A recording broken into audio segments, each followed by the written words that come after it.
Ons gaan by die woord kom, ons is besig met 'n reeks oor disipelskap. Discipled.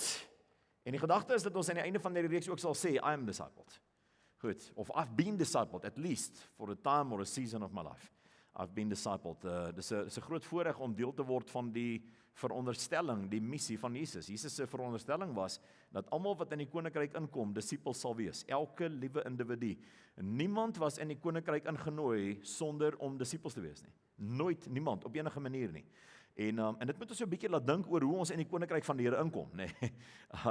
Ek wonder partykeer of iemand nie vir ons moet vra net so night en sê, hoe het jy hier ingekom? Jy weet, hoe kom jy hier? Jy weet, wat maak jy hier? Iemand al vir jou gevra, hoe het jy hier gekom? Hoe het jy hier ingesluip? Hoort jy hier? Is jy veronderstel om hier te wees? En dis nie om eksklusief te wees of mense te verwerp nie, maar die gedagte daarvan is dat ons onsself net herinner dat die uitnodiging was na disipelskap toe gewees. Die uitnodiging was nie bekeerlinge nie. So nêrens in die Bybel is die missie van die koninkryk van die Here om baie bekeerlinge bymekaar te maak, foto's te neem van hoeveel ons tot bekering gekom het en dan aan te trek nie, of aan te gaan of aan te beweeg nie. Jy kry seker missionaries, nou daar's goeie werk wat gedoen word, maar jy kry ouens wat doeteenvoudig geskwee is of ingestel is op hoeveel ouens gee hulle harte vir die Here. Nou, mense moet hulle lewens vir die Here gee uit die aard van die saak, maar dit is die eerste druppel in die emmer van disipelskap. Dis maar net die eerste beweging in die rigting van disipelskap. As daar nie opvolgprosesse in daardie situasies is nie, is daar dikwels meer skade, want mense sê, die volgende keer, oor 5 jaar, wanneer daar weer 'n tent opgestaan word, en mense sê, gee jou hart vir Jesus, sê mense, ek het laas keer, en niks het verander nie. Jy sien, want die verandering, die transformasie gebeur nie in my hart vir Jesus gee nie, die verandering, die transformasie kom in die disipelskap. Disipelskap is gelyk aan verandering. Dis wat dit beteken. Disipelskap is gelyk aan transformasie. Transformasie is nie bekering nie. Bekering is 'n kopskuif. En die woord metanoia sê dit presies. Dis om in 'n ander rigting in te loop. Nou, bekering is letterlik, metanoia is letterlik om dit te doen. Ek het in 'n ander rigting gestaan. Maar uit die aard van die saak beteken dit niks dat 'n mens opstaan in 'n diens en sê, ek was op pad na my kar toe loop ek vorentoe. Dit het ek my hart vir die Here gegee. En toe loop ek na my kar toe. So, okay. Goed, so wat het verander? En ek maak dit nie af nie, dit kan die beginpunt wees van groot draai, maar wanneer is dit die beginpunt? En jy kan nie die verskil begin uitsien in disipelskap, of in hierdie reeks kan jy die verskil begin uitsien, hoekom kom party mense tot bekering, en dis die begin van enorme verandering. Incredible testimonies. En hoekom kom ander mense tot bekering en niks verander nie? En hulle vertrou dit nie meer nie, jy vertrou dit nie meer nie, en dit help nie meer nie, en jy verloor moed met hierdie ouens, want hulle het ook 'n harte vir die Here gegee, dan gebeur net niks nie. Jy weet, ek het ook 'n datum. Ek het ook eendag opgestaan my hart vir die Here gegee. Maar wat is die verskil? Die verskil is doeteenvoudig dit. Discipled. Mense wat hulle lewens vir Jesus Christus gee en in 'n leerkurwe kom nie, in 'n proses kom om blootgestel te word en geleer te word nie, transformeer net nie. Weet hulle skuif dalk van omgewing, jy sien hulle dalk in die toekoms meer by die kerk, of hulle maak 1 of 2 aanpassings in hulle lewe, maar die transformasieproses kom nooit tot stand nie. Die nuwe lewe kom nie tot stand. Hulle word nooit disipelmakers, hulle self nie, want hulle is nooit gedisipel nie. Ek glo dat die grootste rede hoekom ons nie disipelmakers in die kerk het vandag nie, is omdat ons nie disipels maak nie. En dis nie rocket science nie, maar dit is belangrik om dit te verstaan. Waarom is daar nie disipels vandag in die kerk nie? Waarom sien ons nie dat in kerke vandag in ons moderne samelewing dat daar groepe van disipels is wat Jesus volg soos bedoel was, en ek praat nie van ouens wat robes aantrek en weet ou sandale aantrek en hier in die woestyn in na die Kalahari toe stap agter iemand aan, weet wat ten minste lyk soos Israel nie. Dis nie waarvan ek praat nie, dis die verkeerde reference. Ons sien nie 'n kultuur van disipelskap in die kerke meer nie. Ons sien vir baie jare, eintlik vir dekades, sien ons nie dat groeperingsmense in die kerk neig na 'n seisoen of jare in hulle lewens wat hulle by die voete van die Here sit, in leerskole kom sit en sê ek is hier om te leer en te doen en te leer en te doen en te leer en te doen tot ek dit reg doen nie. Ek gaan deur die emotions gaan, ek gaan deur die prosesse gaan, ek gaan deur die teleurstellings gaan, ek gaan deur die ontnigterings gaan, ek gaan deur die embarrassments gaan. Al daai goed was deel van disipelskap gewees tot ek gesout is. Tot ek gesout is. En die wens, ons het 2 weke gelede hieroor gesels, toe ek bedien het, laasweek het Wouter bedien, ook oor disipelskap, 2 weke gelede was die tema gewees, die blessing wat die Joodse paas oor hulle seuns gespreek het, wanneer hulle aangeneem word as disipels. Wanneer 'n rabbi dan gesê het, nou maar goed, jy's van die bestes, jy kan agter my aanloop, word my disipel. Dan was die blessing gewees aan daai kultuur, may you be covered by the dust of your rabbi. Met ander woorde, mag jy vol stof wees, soos jy end uit sonder omkeer, nooit terugkyk nie en aanhou agter hierdie rabbi aanloop tot daar iets met jou lewe gebeur, tot daar iets van jou kom, tot daar actually iets kom van jou. En dis die gedagte gewees. Dis soos ouers wat hulle kinders universiteit toe stuur en sê, moet net nie oor 6 maande aankom en sê het opgeskop nie. Dan se jou uitgawe, is dit reg? Sign hier. Goed. En party van julle se paas het ook gesê, ek betaal alles tot die vakke pluk, daai betaal jy ook, nê. En of wat ook al die reëling was, nê. Party van julle betaal maar net van die begin af. In elk geval, julle kom deur. Dis nie ons wat deurkom, dis ons wat self betaal. En die wens is presies dieselfde. Die wens is dat die opleidingstyd wat voor jou lê suksesvol sal wees. Die begeerte is dat daar transformasie sal kom. Die begeerte is dat elke mens 'n nuwe vlak van sy lewenspotensiaal sal bereik en dan sal wandel. Dis die doel met disipelskap. En die rede hoekom ons sien dat mense opstaan, hulle lewens vir die Here gee of die Here kies of lyk of hulle begin Christene word. In die ou dae toe ek 'n kind was, het mense 'n visie op hulle kar geplak, so 'n visie stiekertjie. Ek weet nie of julle dit gesien het. Dan sê 'n Christen. Jy tot die agterom by die robot stop en jy sien hoe vloek hy langsom. En dan besef jy, die stiker het ook nie gehelp nie. Dis ook nie die antwoord gewees nie. Jy het Christene ophou stickers plak. Nee, het hulle agtergekom. Jacques, ouens koop nie meer daai goed nie. Jy kan nie goed meer koop nie. Hulle verkoop nie meer nie. Want nou sal ek koop agterom die sign verander jou nie. Sien wat jy verander nie. Dit was baie keer 'n publieke embarrassment gewees. Alraai, want die vrug was nie daar nie. Die transformasie was nie daar nie. Dit help nie ek gee my lewe vir Jesus, noem myself 'n Christen en nou is ek 'n Christen. Nee, ek is nie. Die enigste manier wat transformasie gebeur, wat mense gelowiges, geesvervulde gelowiges word, is hulle word gedisipel. Hulle moet gedisipel word. Dis die enigste manier. En dis voor die hand liggend. Dis eintlik baie eenvoudig. Die enigste manier wat jy 'n fisioterapeut kan word, is nie deur vir fisioterapie te registreer nie. Is deur te leer om 'n fisioterapeut te word. En dis 'n baie tawwe kursus. Dis nie eenvoudig nie. Jy moes van die begin af bedoel het jy gaan dit doen.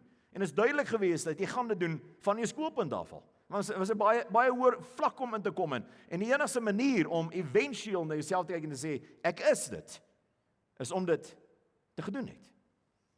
Discipled. Is presies dieselfde. I've been discipled. Is deur die proses. Is deur die pyn, deur die lyding, deur die verliese, deur die onnigterings, deur die kwaad, deur die frustrasie, deur die moed opgee en ek het aan die ander kant uitgekom en hier is ek. Is presies dieselfde met die geloofslewe. Dis 'n skrif wat ons vanaand wil kyk en die vraag is vanaand, what is the making of a disciple? What is the making of a disciple, as ek dit so mag vra? Dis 'n Engelse manier om te vra, wat steek binne in hierdie proses om éventueel die produk op te lewer wat sê disciple? Hier is hy nou, hier is die disipel, hier is nie 'n kerkganger nie, hier is nie 'n Christen nie, ons het 'n paar weke gelede gepraat oor Christen. Die term Christen was die eerste kere wat dit gebruik word in die wêreld, was dit mocking gewees. Dis 'n belediging gewees. En mense het gesê, ja, jy probeer soos Jesus wees nie, klein Jesusie. Dis wat Christen beteken het, is julle probeer klein Christusies wees. En hulle kry dit nie reg in hierdie wêreld gesê. En eventueel het dit 'n kompliment geword, want gelowiges het ontdek, dis presies wat ons wil wees. Goed, maar ons is nie geroep om Christene te wees, ons is geroep om disippels te wees. Dis eintlik die missie gewees, nê. Maar wat vat dit om 'n disipel te word? Wat vat dit om in hierdie pad te stap en 'n gelowige te word wat groei en myself stimuleer in die pad stap en eventueel soos my rabbi word? Christen, 'n weergawe van Christus word. Wat sal dit vat? What is in the making of a disciple? Daar's 'n skrif in Handelinge 2 vers 42 en jy kan saam met my blaai na Handelinge toe as jy Bybel saamgebring het, blaai sommer na Handelinge 1 toe of Handelinge 2 toe. Ons gaan daar 'n hele paar skrifte lees, meeste daarvan is op die skerm, maar as jy 'n disipel wil wees, bring jou Bybel kerk toe. Goed. As jy 'n disipel wil wees, bring jou Bybel kerk toe. Nou is ek baie ernstig. Goed. So moenie beledig voel of aangekla voel as jy hom nie vanaand het nie. Ek het al op die kansel gekom sonder my Bybel. Maar jy sal agterkom ek gebruik nie my Bybel as sulks op die kansel nie. Alles is hier op my. Ek het 'n elektriese Bybel. En jy weet so, as sy battery gecharge is, dan is ek reg. Maar jy soek iets om jouself aan te verbind om die woord van die Here te leer ken. En die beste raad wat ek vir jou het, is skryf jou 'n Bybel wat gemaklik is, wat jy mee gemaklik is, nie 'n harde stywe ding wat so hoeke jou seermaak nie en wat jy met weet ander goed pla en wat nie inpas op plekke nie. Skryf jou 'n gemaklike Bybel wat jy nie bang is om in te skryf nie. Goed, wat nie bang is die ding kry seer of hy verniel nie. Gewoonlik ongelukkig werk dit so duurder hulle so beter is dit. Goed, so as jy 'n leerband Bybel kon bekostig van die regte vertalings, kry daai ding, bring hom saam met jou en moet nêrens sonder hom gaan nie. Goed, gebruik hom op en dan gooi hom nie weg nie. Jy bære hom daar om in die toekoms terug te gaan na hom toe wanneer jy weer woordstudie doen en te sien maar wat het die Here 30 terug af my geleer oor hierdie beginsel want ek het dit hier geskryf. Daar staan dit, in die 94 toe ek in matriek was, die Here vir my dit en dit gesê oor my toekoms en dit het sin gemaak en dit het ek gehighlight met 'n skrifverwysing na die volgende bladsy toe. Kyk hier, ek het dit al vergeet. Die Here het hierdie goed lank af my geleer. Goed, dis hoe disippelskap werk onder andere. So bring vir jou Bybel saam en maak seker dat jy die woord by jou gebruik om skryf van hom en gebruik hom op tot jy die volgende een kan gebruik. Goed, nou daar's 'n skrif wat ons na wil kyk en ons begin sommer daarby en ons wil verstaan wat gebeur hier. Die woord sê en hulle het volhard in die leer van die apostels en in die gemeenskap en in die breking van brood en in gebede. Handelinge 2:42, ons begin daarby. Nou hier is so 'n bietjie die uitkoms, is 'n bietjie die goalpost. Hierdie is waar ons wil uitkom vanaand en ek vertrou ons gaan die volgende paar minute iets begin verstaan van 'n element van the making of disciples. Goed, so hierdie is 'n aanbieding vanaand in die journey op pad na disippelskap toe. Ons gaan die volgende paar weke gesels, wat vat dit om 'n disippelskap te word of 'n disipel te word? Weet is ons net outomaties disippels omdat ons 'n datum het wat ons harte vir die Here gegee het? Of daar 'n seisoen in my lewe was wat ek oorgegee het aan die Here. Party mense het 'n datum, party mense het 'n seisoen, party mense het 'n gebeurtenis, dan moet 'n reference wees. Goed.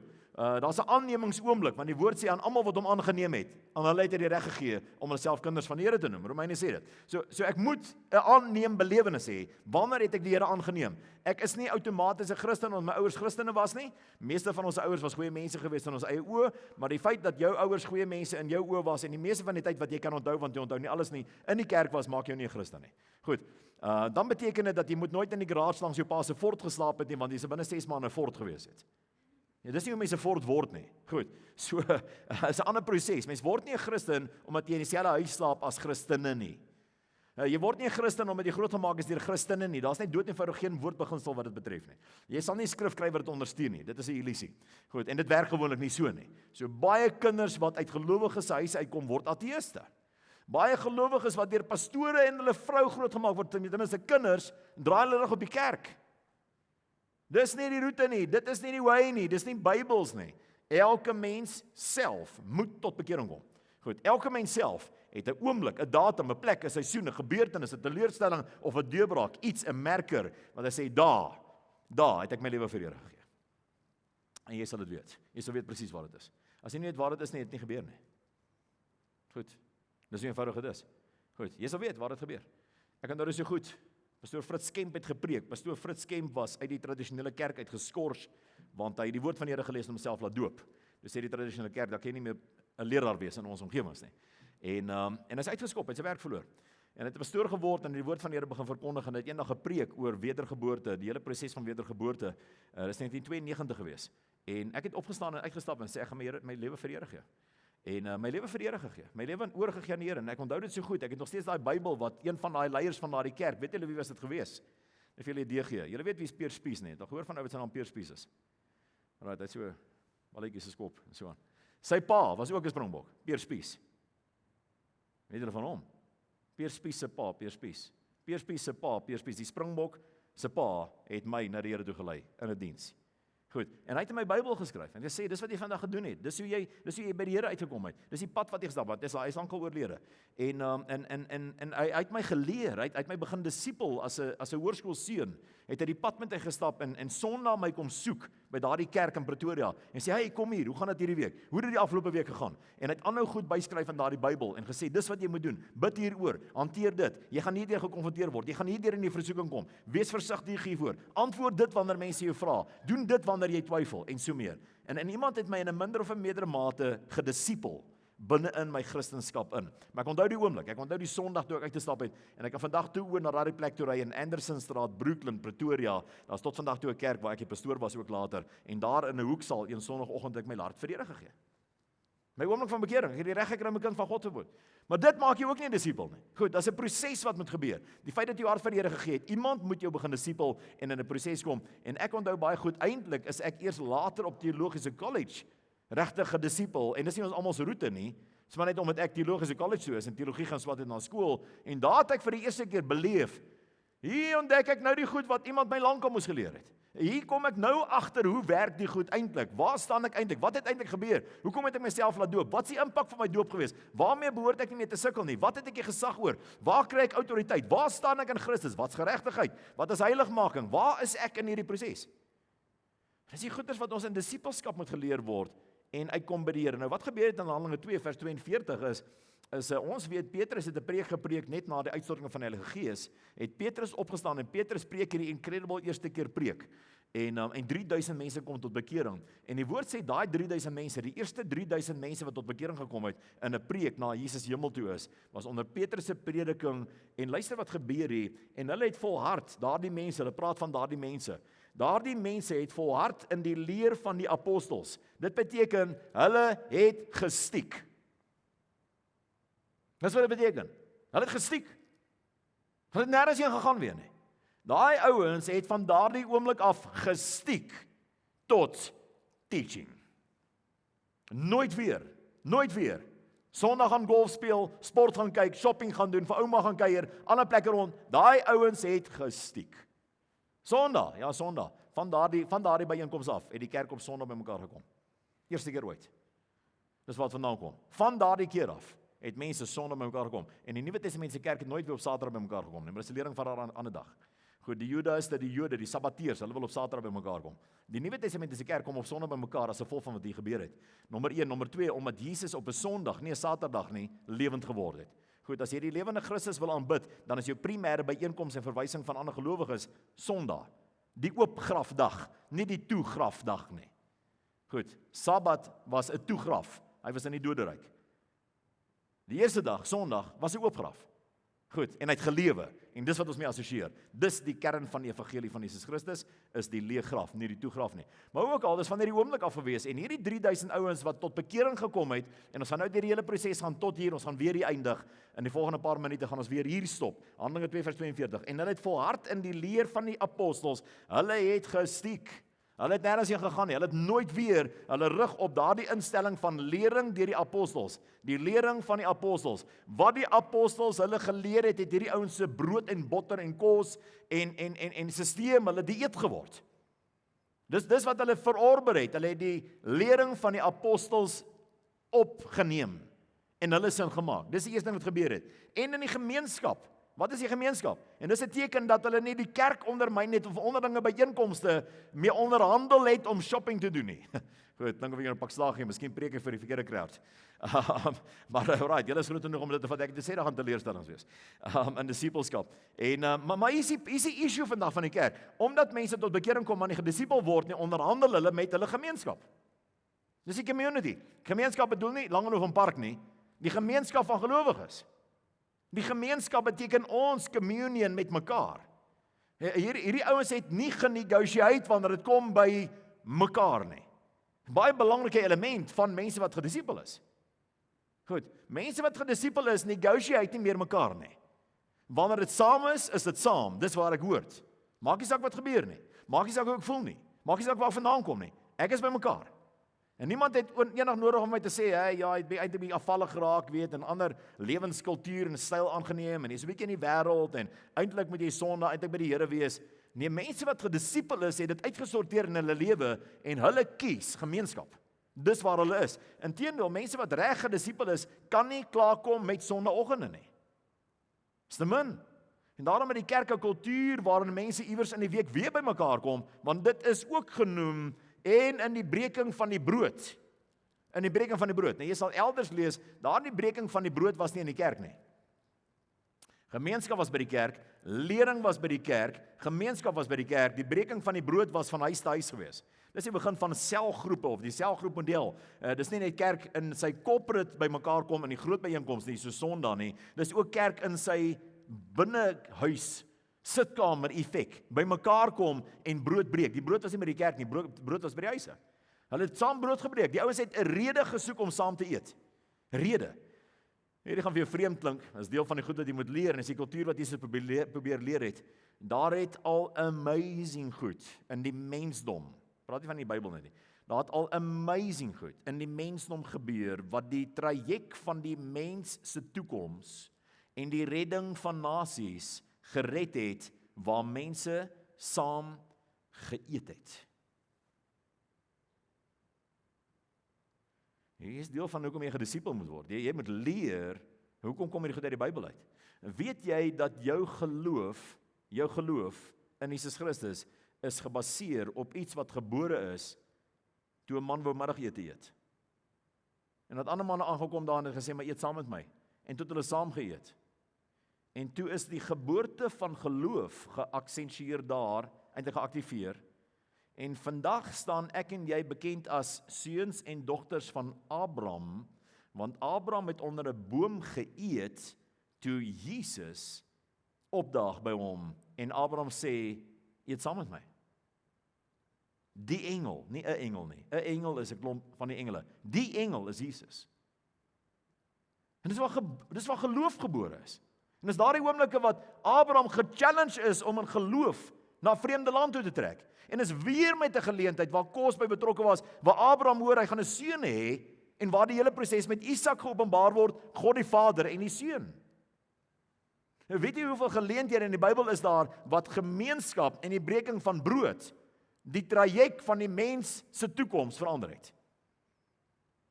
Ek wil jou motiveer as jy 'n goeie instelling in jou lewe wil kultiveer as 'n disipel van Jesus Christus, begin leer om saam met ander gelowiges te eet.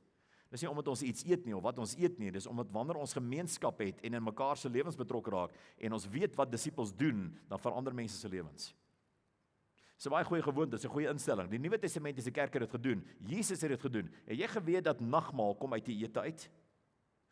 Die gunsteling manier om jouself en ander mense te herinner aan die redding wat hulle ontvang het en die hoop wat hulle het, kom uit die ete. Ons het net snaakse name gegee, klink soos een of ander Griekse byeenkoms van die gode, die avondmaal. Die laaste een. Nee, en ons sien hierdie skilderye van wie is die manne wat so geskilder het? Michelangelo, nee, is die laaste avondmaal, nee, en ons dink eers hier is creepy en is bietjie eerie en is 'n bietjie, jy weet, oudtyds en is 'n bietjie interessant en so aan, maar kom ons gaan aan met ons lewens. Wie is jy 'n disciple nie? Goed, nou daar's waarde daarin gewees. En vir al die eeue, vir honderde, vir duisende jare, het mense wat disipelskap verstaan het, dit geëer. Ons moet verstaan waar ons vandaan kom, ons moet verstaan hoe die goed werk. En ek wil julle motiveer. Hierdie generasie, die generasie waarin ons leef, kuier nie. Dis een van die goed met nog steeds van die Vrystaat tref na 20 jaar in Pretoria. Ek het in Pretoria groot geword. In Pretoria is daar 'n ritme gewees en ek wil nie ons Vrystaaters beledig nie. Ek is nou 'n Vrystater. Goed so, maar in Pretoria, jy daai blou bulle daar.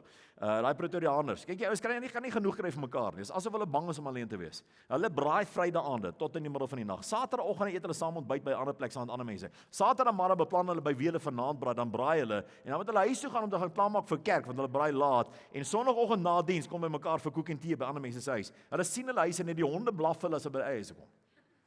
Dis hoe dit gaan in Pretoria. Daai mense kuier hulle lewens verby. Dan is van Vrydag tot Sondag. Hulle kuier hulle lewens verby. Nou, ons het baie keer vir maande vir mekaar gesê, ons maak daai stoof van daai microwave nie oop nie. Ons kuier net by mense. Toe kom ek in die Vrystaat en weet jy wat se amazing van die Vrystaat? Dis die mense in die Vrystaat kuier nie. Mense in die Vrystaat kan net aangaan met hulle lewens en Heer, dis ek en my vrou en my hond, weet, en ons is die disippels van die Here. En jy weet net aangaan met hulle lewens, weet, en ons doen min moeite. Miskien is dit nie 'n plek nie, miskien is dit 'n generasie.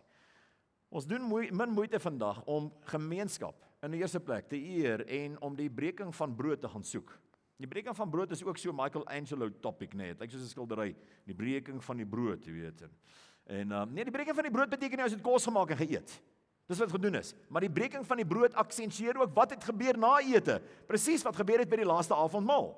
Is dit gebeur het? Jesus het kos geëet en goeders gedrink, hulle daar gelê langs die tafel, dis hoe hulle gewerk het, gelê, en het geëet en gekuier, en terwyl hulle, en nadat hulle geëet het Jesus van die brood gevat wat oorgebly het. Jy bietjie daai stuk brood wat daar oor daai korsie, gee hom hier so. En iemand sê, wil jy eet dit, is bietjie droog, botter? Nee, gee net so hier. En Jesus vat daai ding en hy breek hom, en hy maak 'n instelling aan daai tafel wat die mensdom se toekoms verander het. Dis kreatiewe Christendom. Kreatiewe Christendom gebeur waar vriende saam ontspan, maar ons is geesvervuld. En dis die geleentheid dat ons by mekaar kom en sê, maar kom ons disipel mekaar ook, terwyl ons gepraat het van al die goed wat uit plek is, en die bekommernis, en die nonsens, en die onbeantwoorde vrae, en die worry oor jou toekoms, en wat ook al, net voor ons kar toe gaan. Bring 'n stuk brood daar. Dis die druiwesap. Wat is hier? Kom ons gebruik saam nagmaal. Die woord van die Here sê, hierdie ouens wat tot bekering gekom het hulle self verbind, hulle het volhard in die breking van brood, en, vierde ding, en gebede. Jy sê maar, wanneer mense tot bekering kom, maar nie leer om te begin bid nie, as hulle verlore. Hulle is dikwels meer verlore as voorheen. Jy weet, in die wêreld gaan ek nog na my pelle toe, of ek luister vir die vyand, of ek luister vir myself, of my eie leuns, maar in die koninkryk van die Here, gaan ek na God toe. Dit is die enigste plek. Ek gaan na God toe vir leiding oor my toekoms. Gebede. Hierdie ouens is geleer om te volhard in gebede. Nou die feit van die saak is, as hierdie goed gebeur, mos nie net self nie. Hierdie goed gebeur mos nie net van self nie. Hoe sou die disippels, Jesus was die rabbi, hulle was 3 jaar saam met Jesus, en nie preek Petrus en nie gebeur dit. 3000 suksesvolle transformasies. Nou, hoe gebeur dit? Ekskuus, ek wys nou na my skerm hier toe. Daar. Goed, as julle wonder wat wys ek hier se skerm hier voor. Ek lees hier. En 3000 ouens shift en kom in die koninkryk in. Enorme vangs, 'n oes, 'n sieleoes vir die koninkryk van die Here.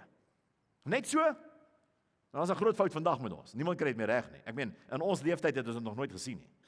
In die vorige generasies het dit ook nie gesien nie. Ons weet van duisende wat tot bekering gekom het, maar ons weet nie van honderde wat gedisipel is nie. Nou, dit sien ons nie meer. Ons sien nie dat daai ding deurgetrek word nie. Daar's 'n poging, maar daar's nie deursettingsvermoë nie. So hoe het hierdie gebeur? Inteendeel, kom ons gaan net terug. Hoe het Jesus se disippels dit reg gekry om dit reg te kry? Want dit is baie kort na Jesus opgevaar het in die hemel in. Dit is inteendeel minder as 2 weke. Nadat Jesus opvaar in die hemel. Dis net nadat 10 dae. Jesus vaar op die berg van verheerliking, sê vir hulle, gaan wees my getuies in Jerusalem, Judea en Samaria en tot aan die eindes van die aarde. Matteus 28 vers 19. En moenie uit Jerusalem gaan voordat julle vanuit die hoogte uit krag ontvang om my getuienis te wees nie. En nou wag hulle tal hom. Waar kan ons by mekaar kom? Kry 'n nice plek as 'n gastehuis, dit lekker bofortrek, kom in die bofortrek by mekaar. Dit raak nader aan aand, einde van die aand. Hulle gaan deur die nag, glo iets gaan gebeur. Volgende oggend, jy sê manne kan hulle oë nie oop hou nie, gaan aan, is die tweede oggend al en dit gaan aan vir 10 dae. 10 dae gaan dit aan. 120 mense by mekaar in 'n vertrek. En na 10 dae stort die Heilige Gees homself op mense uit. 10 dae. En in daardie oomblik begin hulle in tale praat. Is toevallig die naweek gewees van Pinkster. Dis waar die uitstorting van die Heilige Gees gebeur het, maar is ook 'n groot fees gewees in Jerusalem. En mense begin vra en sê, wat se tale praat hierdie ouens in? Dis waar dit gebeur. So kom ons gaan net gou hier deur. Hoe het Jesus se disippels geweet? Want dit gebeur nie van self nie. Hoe het Jesus se disippels hierdie reg gekry? Mense begin nie sommer van self disippels maak nie. Al het jy dit gesien. Nou Jesus het baie tyd spandeer om sy disippels te leer om disippels te wees. So uit die aard van die saak is sy eie disippels deur 'n proses gewees. Hulle moes toegewy gewees het en hulle moes moed gehad het en hulle moes geloof geaktiveer het. So Jesus se eie disippels het beleef, Jesus belê binne in hulle. Hulle was uit die aard van die saak ervare in hulle eie disippelskap reis. Iewers by 'n konferensie oor disippelskap sê iemand, hy wil bietjie vir hulle net vertel, weet wat ons moet verstaan van disippelskap. Dis 'n konferensie oor disippelskap. En hierdie ou wat die aanbieding doen sê, kom ek vertel julle net vir iets wat julle nie van weet nie. Toe Jesus in die hemel kom, was daar 'n gesprek gewees tussen Jesus en 'n paar engele. En hy vertel uit die aard van die saak sommer net 'n storie, maak 'n storie op. Hy sê, maar Jesus kom nadat hy sy werk op aarde klaar gemaak het, verheerlik word, kom hy daar by die Vader aan.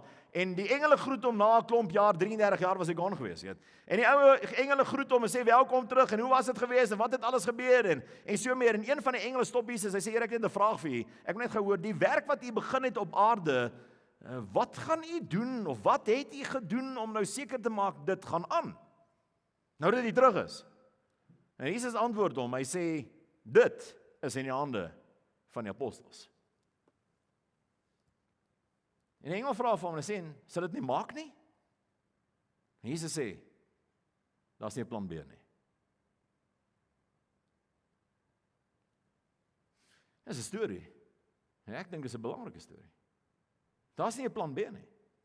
Jesus het soveel vertroue in mense dat hy net een plan launch. En weet jy wat?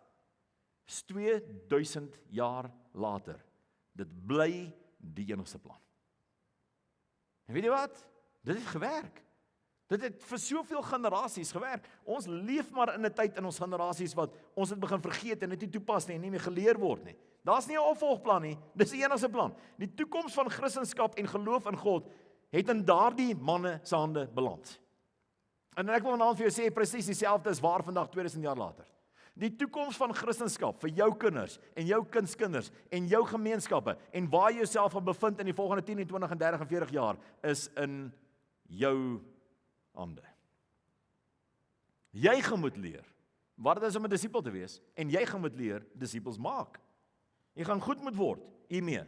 Handelinge 1 vers 8 sê Jesus, moenie worry nie, moenie bekommerd wees nie toe hy opvaar. Julle sal krag ontvang wanneer die Heilige Gees oor julle kom. En julle sal my getuies wees in Jerusalem, sowel as in die hele Judea en Samaria en tot aan die uiterstes van die aarde. En wat belangrik is hier is Jesus sê, wat sal julle wees? Want dit is deel van die kruks van vanaand se deel van the making of a disciple. Wat sê Jesus, wat sal julle wees? Nou, ons is altyd opgewonde oor die adresse, nê.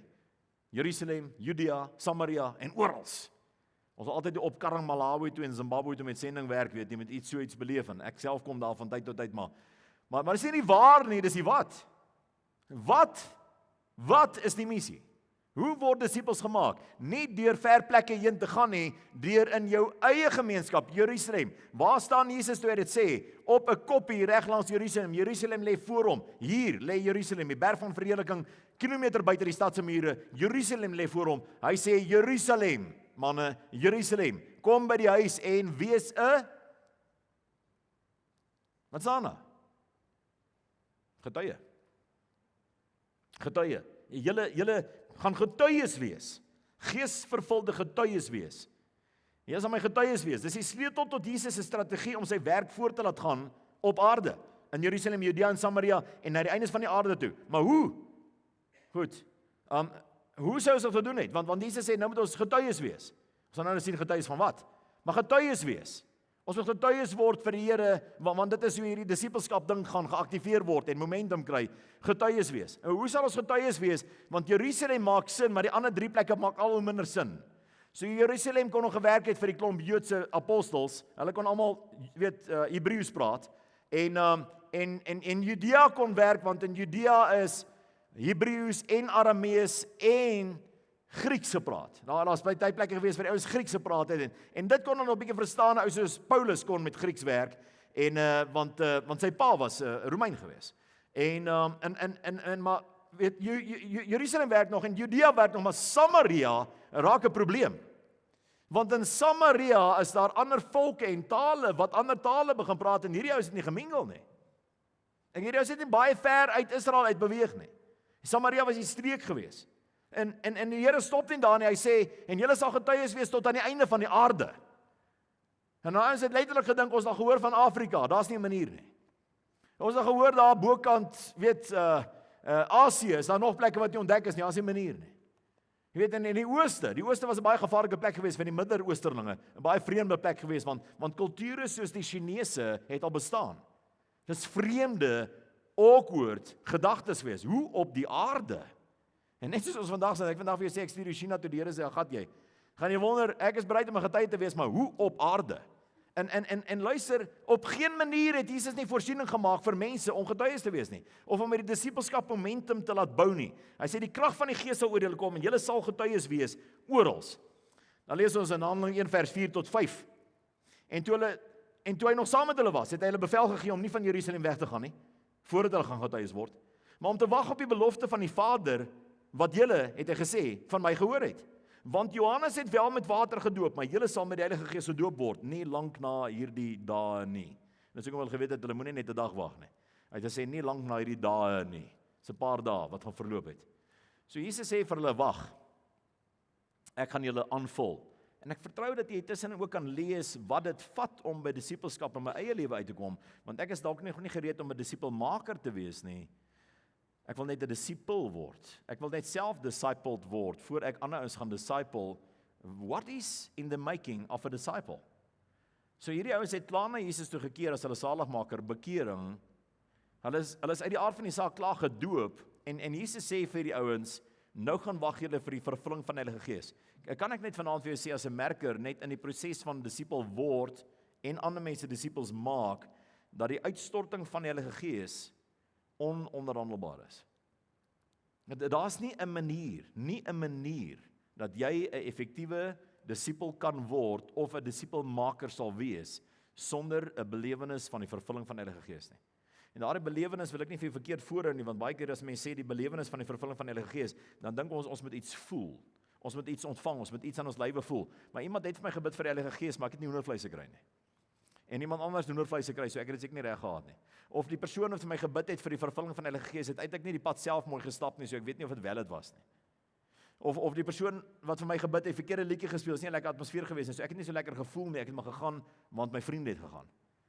Ons het allerhande sekulêre of vleeslike idees oor hoekom ek nie, nee, die vervulling, die belewenis van die vervulling van die Heilige Gees is 'n geloofsdaad. Die woord van die Here sê, as julle vra, sal ek gee. As julle vra vir die Gees, sal ek die Gees op julle uitstort. Vra dit net. Dit is wat die woord van die Here sê. Die woord van die Here sê, as iemand vir julle hande oplê, dis 'n tweede manier, as die ouderlinge vir julle hande oplê, sal die Gees van die Here getrou wees en hulle vervul. Dis twee maniere hoe dit gebeur.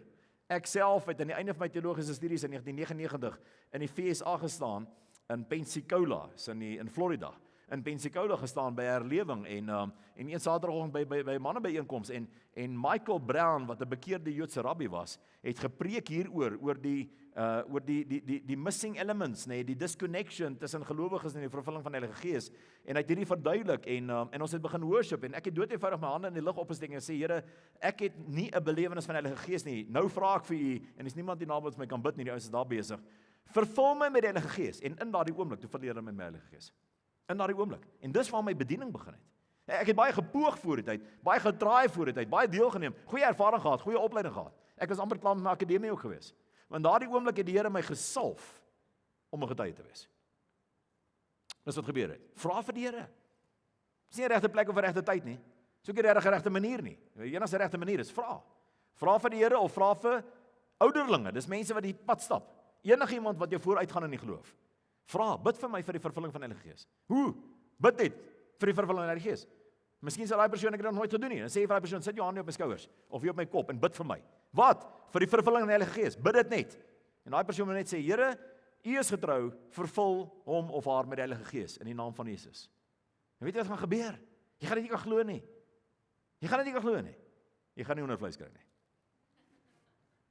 Weet jy wat gaan jy doen? Jy gaan in geloof begin deelneem en opdaag en leer en engage en jy gaan begin sien, God raak mense se lewens deur die aan. Dis al. Dis nie 'n ervaringsding nie. Dis nie iets wat jou hare gaan agteroor blaas nie. Dis nie 'n warm kol op jou rug nie. Jou armhare gaan net lê soos dit nou lê. Jy gaan net aangaan. Wat geaktiveer gaan word is jou geloof. Iemand het vir my gebid of ek het ontvang, hier gaan ek. Hier gaan ek. En geloof is nie ervarings nie. Mense, geloof is gehoorsaamheid. Geloof is gehoorsaamheid. Nou, ons soek te veel die ervarings, ons wil een of ander bewys hê in die vlees, dat ons wel ietsie gevoel het. Want as daar net jou wyntjie waai deur die gebou, dan weet ek die Gees was hier. Nee, dis nie 'n teken van die Heilige Gees nie. Dis ouens in die Vrystaat wat glo as daar dwarrelwinde waai, dis die Heilige Gees daar. Glo wat jy wil. Dis reg, as vir jou pas glo dat vir jou wees, laat dit vir jou wees soos jy glo. Die woord van die Here sê, waar mense doen wat hy gepraat het, daar werk die Gees. As jy wil weet die Gees is betrokke, begin meet, hoeveel doen jy wat hy sê? Goed, nie veel hoendervleis het jy nie. Dis nie 'n teken nie. Baie goed dat jy hoendervleis kan gee. Ek het al movies gekyk wat my hoendervleis gee. Ek is 'n man, ek het al visse gevang. En dan kry ek hoendervleis. Goed, dit klink of ek nou spot, ek spot nie met dit nie. Dis 'n ernstige ding, want vir baie mense is dit lewensbelangrike beginsels. Maar die beginsel lê nie in die ervaring nie. Die beginsel lê in die geloof. The righteous shall not walk by. En ek gaan nie nou probeer om hoendervleis te vertaal in Engels nie. The righteous shall walk by faith. Goed, the righteous shall walk by faith. Faith, not experiences, faith. Dis waarheen ons genooi is. Nou kom ons maak klaar, ek sien nie horlosie staan aan die voor. Julle sal my getuies wees. Goed, so dit is hoe ons getuies sal wees, is ons sal die Gees van die Here ontvang. Dan gebeur Pinkster, nê. Handelinge 2 vanaf vers 1. Jy kan op die skerm kyk en toe die dag van die Pinksterfees aanbreek, was hulle almal eendragtig by mekaar en toe skielik kom daar uit die hemel 'n geluid soos die van 'n geweldige rukwind en hulle het die hele huis gevul, of dit het die hele huis gevul waar hulle gesit het. En toe is hulle deur tonge van vuur gesien. Soos vuur wat hulle self verdeel het en op elkeen van hulle gaan sit het. en hulle is almal vervul met die Heilige Gees en het begin in tale spreek of ander tale spreek, soos die Gees aan hulle gegee het om uit te spreek. So wat gebeur hier? En ek wil hê jy moet kennis neem hiervan. Wat gebeur wanneer die Gees van die Here oor jou kom? Die Gees van die Here oorkom die obstacles. Hoor gou mooi, Jesus sê, Jerusalem, okay, dit maak nog sin, is Hebreëus. Judea, wel, weet, as jy regte ou saam met my het, hy kan dan vertaal in Aramees. Of iemand praat beter Aramees as wat ek al praat, dis nie 'n probleem nie, ons kan dit doen. Samaria, problem. Die res van die aarde, impossible. En luister wat gebeur wanneer die Gees van die Here oor gewillige disippels kom. As ek kom Jesus gesê het, moet nêrens heen gaan voordat jy dit ontvang het nie. Die Gees van die Here oorkom al die struikelblokke in jou pad na getuienis toe. Ja, dis 'n amazing ding. Dis 'n amazing ding. Dis seker van die amazingste ervarings wat ons in ons arsenaal van getuienisse kan hê, is ek kon nie, nou kon ek. Moses gaan al my mense. Here, ek skielik hakkel ek. Hoekom hakkel Moses skielik? Want die Here stuur hom na 'n ver plek toe en hy's bang vir daai plek. Egipte, daar gat jy terug, boetie. Ek dink sê engele sê, maar as jy nog nooit gehakkel nie, wat hakkel jy nou, weet? Ja, maar kan nie praat nie, weet? En die Here hanteer dit. Hy sê dan help ek jou met 'n, hoor gou hierso. Wat is sy broer? Wat word Moses se broer? 'n Aaron. 'n hulp, 'n parakletos, 'n Heilige Gees. En wat doen die parakletos? In Handelinge gee hy die mense wat wag vir die bemagtiging om getuies te wees, nuwe tale, want dis Jerusalem, is nie 'n probleem nie, dis Judea, bietjie van 'n probleem, Samaria, groot probleem, eindes van die aarde, onmoontlik. Hoe moet ons met hierdie ouens praat, getuies wees? En die Gees van die Here kom soos 'n Aaron langs Moses, en hy doen die praatwerk namens Moses. En weet jy wat gebeur? Die mense word verlos. Eventueel word die mense verlos. Dis presies wat in Handelinge 2 herhaal word. En die Gees het oor hulle gekom, tonge is op hulle gesien soos vuur, en hulle het in vreemde tale. Hoekom vreemde tale? Waarvoor onder die aarde of onder die son moet ons in vreemde tale praat? Nou, dit is die obstakel hier gewees. Wat is jou obstakel? Wat is jou obstakel? Dis wat jy ons oor geworry het. Jy gehoor wat sê Jesus? Ja, ek vat Jerusalem, wat vat jy? Ja, ek vat Jerusalem, jy gaan Judea. Daar's nie 'n manier nie, ek ken nie Judea nie, jy ken Judea. Alright, maar wat gaan jy dan? Ek gaan Jerusalem vat. Jy gaan Samaria toe, broer. Daar's nie 'n manier nie. Hulle gaan my nie verstaan nie. Dis die probleem gewees. Skielik sê hierdie Jesus vir die ouens, uit met die boodskap. Massive probleem. Sal dit gewerk het? Nee. En hierdie ouens het nie eens 1 matriek gehad nie, behalwe Lukas. Hulle het uitgeval op laerskool. Hulle was nie disippels nie. Hulle het nie gemaak nie. 3 weke terug se materiaal. Hulle was nie die beste van die bestes gewees nie. Dis die probleem gewees. Hierdie ouens het nie eens standaard 3 wiskunde gehad nie. Hoe sou hulle enigiets kon beteken vir die koninkryk van die Here in die res van die wêreld? Ambassadeurs. Hulle is die beste van die samelewing wat ambassadeursposte kry. Net die bestes van die bestes. Die briljantstes in ons generasie word ambassadeurs. Nou, dis hoe dit veronderstel om te wees. Goed, dis die gedagte. En dan verteenwoordig jy jou land eervol. Dis die idee. Ambassadeurs, die beste van die beste, die Gees van die Here oorkom die struikelblokke. Hoekom vreemde tale? Presies daaroor. Vreemde tale oor Judea, Samaria en die res van die wêreld. Jerusalem was nie 'n probleem nie. Dis hoekom vreemde tale. In hierdie vorm. Dis hoekom ons vandag aan vreemde tale praat nie, as 3 redes. Lering van 'n ander tyd in disippelskap. Daar's 3 redes hoekom ons in vreemde tale praat. Daar's 3 tipes tale ook wat geesvervulde kinders van die Here ken. Een is vreemde landstale, mense se tale vir evangelisasie, Handelinge 1 en 2. Die tweede een is 'n gesprek met God in die hemele van my af wat ek nie weet wat ek sê nie, Romeine 8. En die derde een is 'n interpretasie, 1 Korintiërs 12, van wat God vir die gemeente sê, wat die gemeente moet verstaan. Daarom moet dit uitgelê word. 3 tipes vreemde tale. Hier is die eerste een. Die eerste een was gewees vir evangelisasie. Wat ons gedoen het. Kom ons sluit af. En daar het in Jerusalem Jode gewoon, godsdienstige manne, uit elke nasie wat onder die hemel was. En toe hierdie geluid kom, het die menigte saamgestroom en was in die war.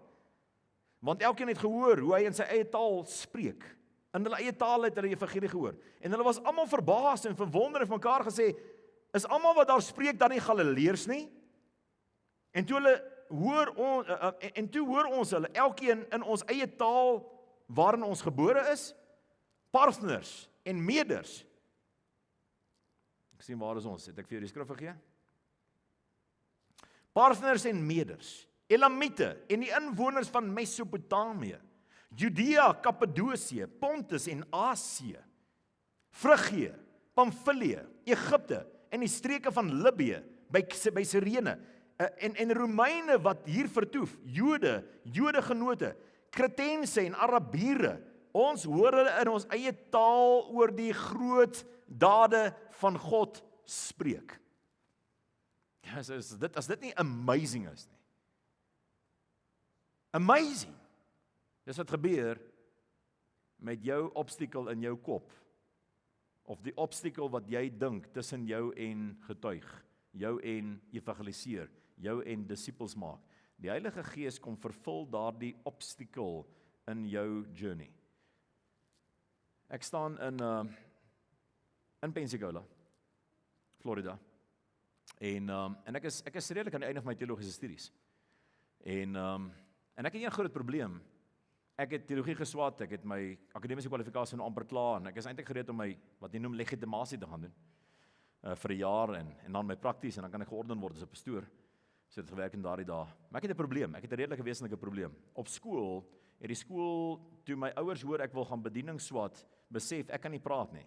Ek het gesukkel met 'n spraakgebrek. Ek beloof, ek het gesukkel met 'n spraakgebrek, miskien glo jy my nie. Ek het gesukkel met 'n spraakgebrek. So hoekom ek so baie praat is omdat ek vir 20 jaar my lewe nie kon praat nie. Right, so, ek het baie woorde. Right, so ek het nog woorde oor. Ja, weet so ek het vir 20 jaar van my lewe ek nie baie gepraat nie. Ek het groot geword agter 'n viool. Ek's 'n violis. En ek het geleer om met my emosies te werk en my boodskap oor te dra met 'n viool. Ek het vir meeste van my lewe 3 ure 'n dag viool gespeel. Vir meeste van my lewe. En ek kon nie praat nie, ek kon nie kommunikeer nie. Toe ek in standaard 9, 17, graad 11 was, toe my ouers agter begin kom, ek maak geluide van bediening toe gaan, dat hulle eers gefrons daaroor, en toe besef hulle kan iets doen, hulle gaan my moet leer praat. Ek kan nie praat nie, praat nie ordentlik nie. En hulle het my na die redenaarsklas toe gestuur by die skool.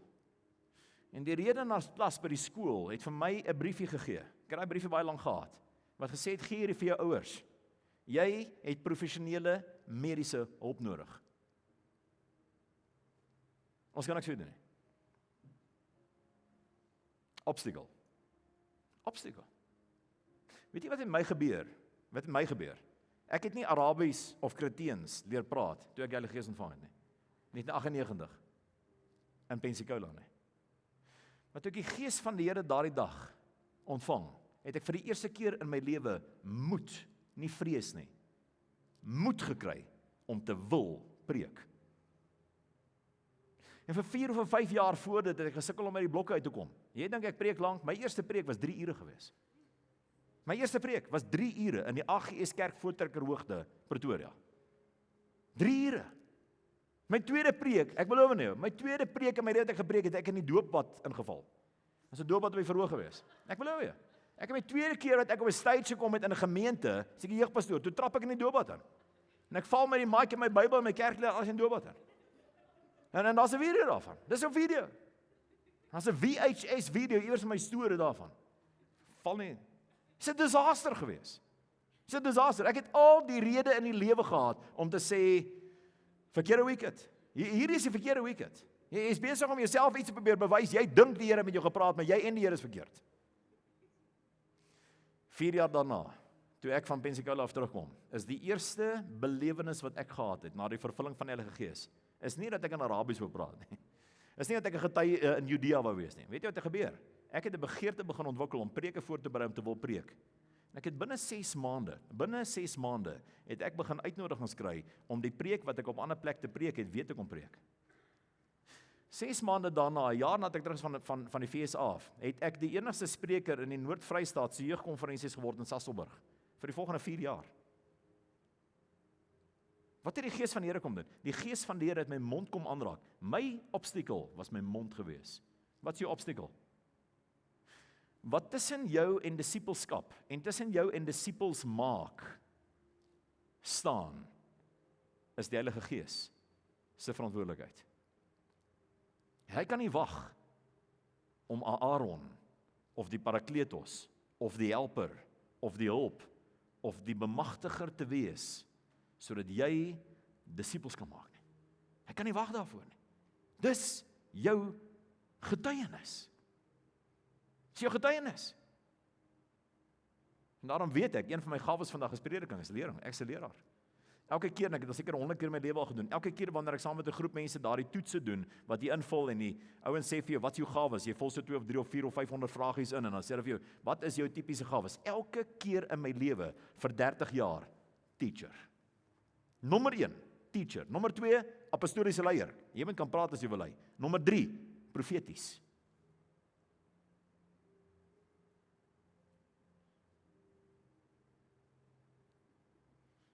Drie gawes, wat ek my mond voor nodig het. My primêre gawes gebruik ek my mond voor. As ek nie kan praat nie, as ek werkloos. Gaan ek hemel toe, sê ek soos Jesus, my werk is klaar. Kan nie meer praat nie. Die gaan ek, Here het my kom haal. As ek nie kan praat die dag nie, moet die Here my kom haal. As my werk klaar. As jy my kry in die straat en ek is stom, dan weet hulle is naby. Right, dis my gawe. Dis my gawe. Luister, die vraag is, wat is die obstacle? Why? Wat is die probleem? Dis die vraag vanaand. Wat is, en vergewe my dat ek so met jou praat, vergewe my net na die tyd hiervoor, maar iemand moet dit vir jou vra. Wat is jou probleem? Wat is dit? Moses. Die Here vra vir Moses, hy het hom aan die kraagbeet. Die Here sê, wat is jou probleem? Hoeveel keer moet jy jou stuur? Wat is jou probleem? En hy begin hakkel. Die Here sê, dis nie 'n probleem nie. Jy het 'n Parakletos. Aaron. Gaan haal my mense. Ek soek my mense, disippels. Dis presies julle storie. So is die vraag, ek stuur jou na my huis toe. En ek bedoel dit nie lelik nie, maar ek bedoel dit ernstig. Wat is jou probleem? Kom ons maak ons oë toe. Vader, dankie dat U ons kom leer, en dankie dat U geduldig is met ons. En dankie dat U bestaan om ons ook soos 'n arend dan kyk en sy die nes uitgooi. Sê nou moet jy vlieg. Jy is nie hier vir jou eie redding nie. Jy is nie hier vir jou eie saligheid nie. Jy is nie hier om hemel toe te gaan nie. Dis 'n bysaak. Dis 'n geskenk in elk geval gewees. Die doel was nie gewees om jou in die hemel te kry nie. Die doel was gewees om baie in die hemel te kry. Here Jesus, dankie dat U nie aarde toe gekom het om Uself te bewys as getrou nie. Dankie dat U missie nooit was om te sê, watch my, ek gaan dit reg kry nie. Want U het dit reg gekry. Maar dankie dat U verklaar, my missie was nie om iets reg te kry nie. My missie was om baie broers aan die Vader voor te stel. Dis die missie. Gaan nie oor my nie. Here Jesus, dankie dat U nie 'n probleem gehad het nie. Maar dat U die Gees van die Here gehad het. En die Gees oor U gekom het soos 'n duif. En die onmiddellik begin disippels maak het. Onmiddellik. Dankie vir die voorbeeld. Help ons onsself antwoord. Wat is my probleem, Here? Kom, Heilige Gees. Maak my 'n disipel en help my disippels maak. In Jesus se naam. Amen.